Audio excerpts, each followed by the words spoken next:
Alors pour bien commencer cette émission, Invino Sud Radio a le plaisir d'accueillir Mathieu Baudin, artisan vigneron du domaine Les Quatre Journaux. Nous sommes dans la Loire. Bonjour Mathieu. Bonjour à tous les trois. Alors un mot sur votre parcours. Vous vouliez être vétérinaire, puis finalement au dernier moment, vous avez embrassé le vin et la vigne. Tout à fait. Finalement, j'ai eu de la chance de tomber dans cette filière. J'étais en prépa pour préparer le concours vétérinaire et je l'ai échoué une première fois. Mais j'avais déjà la passion du vin qui commençait à arriver, et donc le concours va tout de même vers les écoles d'agro, et donc j'ai choisi d'aller en école d'agro. En école d'agro, quoi. Alors racontez-nous, avant de poser vos valises dans le Muscadet, là vous avez fait plein de choses, hein.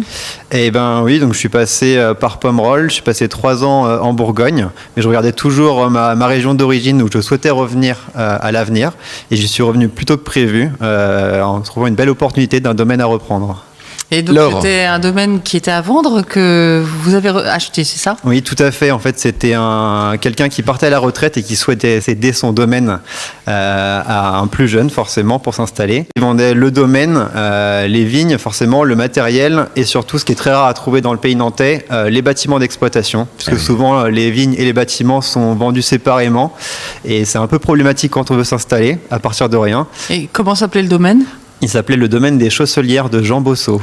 Pourquoi vous avez changé de nom ? Alors c'est plus sympa le vôtre, non ? Mais d'abord, alors il y avait plusieurs raisons. Il y a des raisons qui sont tout à fait juridiques. On ne peut pas superposer 2 sociétés du même nom en même temps. Et puis il y avait une rupture à opérer puisqu'on a totalement changé le circuit de distribution. On était sur un domaine qui faisait principalement de la coopérative, et donc il y avait un nom de domaine qui se retrouvait en grande surface.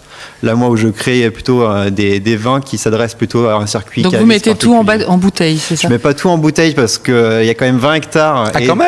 Voilà, et donc quand on crée un circuit bouteille, 20 hectares, ça en fait quand même quelques dizaines de milliers à vendre. Donc pour l'instant, je suis sur une stratégie un peu hybride, avec une partie contractualisée en muscadet et tous les autres cépages, plus du muscadet que je vinifie pour moi-même. Et alors, pourquoi les 4 journaux ? Parce que ça brûle les lèvres de Laure Gasparotto, qui elle-même écrit beaucoup de livres. Le dernier livre s'appelle comment ? Parce que c'est un super cadeau pour le 31, là. J'ai écrit 2 livres. Il y en a un qui est sorti au mois d'octobre aux éditions du Robert, qui s'appelle Le vin, un peu beaucoup passionnément, et un autre chez Grasset au mois de novembre, et qui s'appelle Quand l'Orient inventait le vin. Voilà, la petite pub. Et alors Mathieu, pourquoi justement les 4 journaux ? Les 4 journaux, ça rappelle la Bourgogne quand même. Tout à fait, donc les 4 journaux, c'est le nom d'une parcelle du domaine, et un journal à l'époque, c'était la surface qu'on pouvait travailler en un jour. Donc soit avec des bœufs, soit un homme. Donc c'est pour ça que selon les régions et selon les attelages, un journal n'est pas la même surface. Donc ici on avait une parcelle qui s'appelait les 4 journaux, donc qui devait être travaillé en 4 jours, on l'imagine. D'accord. Oh là là, on apprend des choses, hein, parce que là, c'est super intéressant. À dos de bœuf ou à dos d'homme. En Bourgogne, on parle du journaux, on parle d'ouvrés. D'ouvrés, d'arpents, exactement. Là, on parle des boisseaux dans la Beauce. Enfin, c'est cette histoire agricole que j'essaye de souligner par le nom du domaine. Laure. Et vous avez justement travaillé en Bourgogne auprès d'Armand Hetz, qui est quand même un grand marketeur. Oui, tout à fait. Qui fait des bons vins et aussi grand marketeur. En quoi ça va vous inspirer Alors c'est vrai qu'Armand est une belle source d'inspiration pour moi parce que j'ai travaillé à ses côtés, notamment en tant que bras droit quasiment pendant 3 ans. Et donc c'est vraiment, on avait cette philosophie commune de travailler un écosystème plus que juste des vins ou des appellations. Et donc auprès de lui, c'est vrai que j'ai appris à voir en dehors des sentiers battus, surtout ne pas avoir peur d'assumer les choix culturaux, les choix de cépage, les choix de vinification, voilà, tout en gardant une cohérence à la fois agronomique, sociale et économique. Bon, Mathieu, les cépages, justement, qu'est-ce que vous avez comme cépage ? Parce que là, c'est assez simple chez vous. Hein. Oui, tout à fait. Une très grande majorité de melons de Bourgogne pour produire les différentes gammes de muscadet. De melons B. De melon blanc, pardon. C'est vrai, je vais me faire retoquer sinon. Attention, parce que les Bourguignons sont passés par là, ils ont dit arrêtez de revender la Bourgogne. D'ailleurs, ça fait déjà quelques années, c'est pas très vieux. Pourtant, il est jeune, Mathieu. Hein. Vous avez quel âge, Mathieu, d'ailleurs ? J'ai 30 ans. 30 ans, et déjà, vous avez oublié le melon de Bourgogne ou le melon blanc. Versus le blanc. Le melon blanc, en effet. Donc, en très grande majorité, du chardonnay qui me rappelle la Bourgogne, du gros lot qui est un cépage plutôt endémique, type vendéen, qui permet de faire des rouges légers, du cabernet franc, de la folle blanche pour faire le gros plan du pays nantais, que beaucoup revendiquent juste en folle blanche, et surtout un petit plus spécial, le berligou, qui est en fait un pinot noir avec des mutations génétiques issu du 44 qui en fait on va dire le pinot noir 44, c'est-à-dire et en fait c'est un cépage qui a été des pieds de pinot noir qui ont été offerts par Charles le Téméraire, qui était le duc de Bourgogne, à François II qui était duc de Bretagne, qui ont été plantés près de Nantes, et au fur et à mesure des sélections au cours des siècles et des décennies, en fait on a gardé que les pieds qui étaient capables de mûrir en Bretagne même dans des années pluvieuses, ce qui fait qu'on a un Il n'y pinot en avait pas noir. beaucoup, non? Bah, Et donc il s'appelle le 44. 44 Non, en fait, il s'appelle pour le département 44. En fait, c'est le Berligou et c'est la seule variation du pinot noir qui est issue du 44, enfin du département de Loire-Atlantique. Laure. Non, mais c'est passionnant. Et en fait, vous faites combien de cuvées à partir de tous ces cépages? J'ai quasiment une dizaine de quand même. cuvées. Ouais. J'ai voulu en créer pas trop vite, pas trop, mais voilà, c'est allé. C'est pas trop, ce Philippe. Ce qui est bluffant, il est sympa, Mathieu, mais c'est pas trop quand Ce qui est bluffant, c'est que quand on pense au muscadet, on pense à muscadet. Ouais. Oui. Melon de blanc et puis basta. Or, dans le muscadet, il y a une vraie créativité aujourd'hui, Ouais. une diversité. Alors, bien sûr, le muscadet, c'est le melon blanc, mais en IGP, ou en appellation satellite, il y a plein de choses possibles, quoi. Oui, tout à fait. Et même le muscadet peut être décliné en différents niveaux d'appellation. Et notamment les crus. Vous êtes sur le palais, vous. Alors attention, moi je vous reprends à mon tour. Les crus, on n'a plus le droit de le dire. Ah, qu'est-ce qu'on dit maintenant alors? On doit dire dénomination géographique communale ou quelque chose là, comme c'est ça. horrible. déjà que le monde du C'est vin est horrible. compliqué, alors Merci là. d'être venu. Ah oui.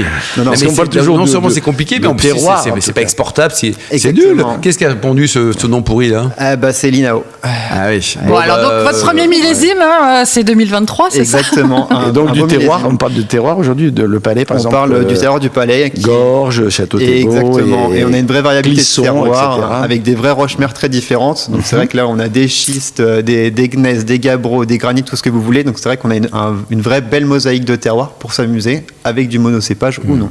Alors, juste pour comprendre quand même, pour terminer, pourquoi il n'y a pas de cru alors? C'est quoi la raison de l'INAO? Parce que les crus, Alors- on comprend, on Alors, imagine. en fait, c'est purement juridique, c'est-à-dire que pour qu'on puisse revendiquer le nom de cru, il faudrait que, par exemple, moi, le palais où je suis, soit elle-même une appellation communale qu'on pourrait décliner en cru. Mais puisqu'on est toujours sur une grande appellation régionale, on ne peut pas parler de cru. Ni premier, ni grand, Non, enfin, il ne faut pas exactement. qu'il y ait marqué cru, Non, quoi. non. L'idée, c'était de faire une hiérarchisation, finalement, Exactement. des terroirs et des cuvées. Donc, ça peut être Qu'est-ce du que vous cru, en mais c'est pensez, l'équivalent, Laure? quoi. Tout à fait. Ça simplifie pas les choses, hein. Non, En ça- termes de ça- lecture pour les consommateurs, c'est pas gagné. C'est- bah, surtout qu'en en plus, nous, au niveau des journalistes, on avait commencé à, Oui, oui. à transmettre le message. Depuis Et longtemps. si après on doit rétro-pédaler, c'est compliqué. Oui, non, mais c'est à nous de faire le travail en tant que vigneron aussi. Bon, allez, gamme de prix, ça va de combien, Mathieu? Vous êtes sympa, mais on sait jamais avec les gens sympas, hein. Ouais, oui, bah moi ça va en gros, globalement de 8 € à 17 €. Ouais, franchement, Philippe Orbach, c'est quand même un super rapport que j'ai pris. Et depuis longtemps, Ceux de Mathieu, mais les autres aussi. on hein. le dit. Hein. Oui, il y a énormément de Le très muscadet, bons- c'est un des meilleurs rapports qualité prix dans les blancs en France. Hein. C'est Et en plus, ce sont des vins de garde. En plus, ça se garde. Parce que- Ça peut se garder, moi, je me non? souviens Ouais, que même bien un sûr. vin à 8 € du muscadet, ça sûr. peut se garder très 10 très ans, longtemps. Il n'y a 15 pas que ans, des vins très chers qui se conservent. Tout à Bah, fait, tu grâce vois, à l'acidité du cépage, en fait, on a des blancs qui peuvent se conserver très très très longtemps. C'est combien très longtemps? Eh ben, très longtemps, ça peut être 20 ans. Typiquement, mon prédécesseur 20 ans. faisait des Ouais. vins qui étaient travaillés pour la garde, c'est-à-dire qu'on garde vraiment toute la matière dans le vin. Vous en avez encore? Les images sur J'ai eu la l'île. chance d'en avoir, exactement. Et même j'en ai un dans ma gamme, alors qui a été vinifié par mon prédécesseur et que j'ai mis en bouteille, qui a fait 6 ans sur lit en cuve souterraine. Et donc là, on a vraiment un blanc qui peut se garder 15-20 ans sans Et ça difficulté. donne quoi un melon B qui a 20 ans là? Ça tend vers des grands blancs de B Alors, ou pas? Oui, quand même. Oui, tout à fait. Moi, j'aurais même sinon des fois des comparaisons à faire avec des voisins un peu plus à l'est, où on a vraiment une belle tension, une belle minéralité qui pourrait faire penser à certains chenins Ah oui. sur des terroirs type Savenière ou autre. Moi, c'est exactement. Voilà. Bon, pour terminer, il y a une température de service qui est quand même importante. On va rester sur le muscadet. Oui, moi, je suis à l'opposé des tendances, donc je dirais pas trop froid. Donc, je dirais plutôt entre 12-14 degrés. À 12-14 degrés. Ouais, pas les servir glacés, parce que sinon vraiment on a les papilles qui sont gelées et on sent que l'acidité et le citron, Ouais. mais vraiment la palette Et aromatique. alors un plat un peu élaboré pour le 31 décembre là, avec un grand muscadet comme les vôtres, Mathieu? Alors moi j'aime beaucoup sur des fromages à pâte dure, donc typiquement un muscadet Sévremen élevé un petit peu avec cette tension et ce gras amené par les lits, Ça ça marche. accroît super bien un Ou comté. des cuisses de grenouille, non? Ou des cuissons. Pourquoi pas? Oui. Ou du poulet, comme Je suis sûr qu'il y en a beaucoup qui vont le servir avec les huîtres et ils font bien de le faire. Hein, parce Et que tout à fait, il y a ça marche beaucoup très de- bien, y compris les huîtres chaudes. Merci beaucoup Mathieu Baudin, merci Gabriel.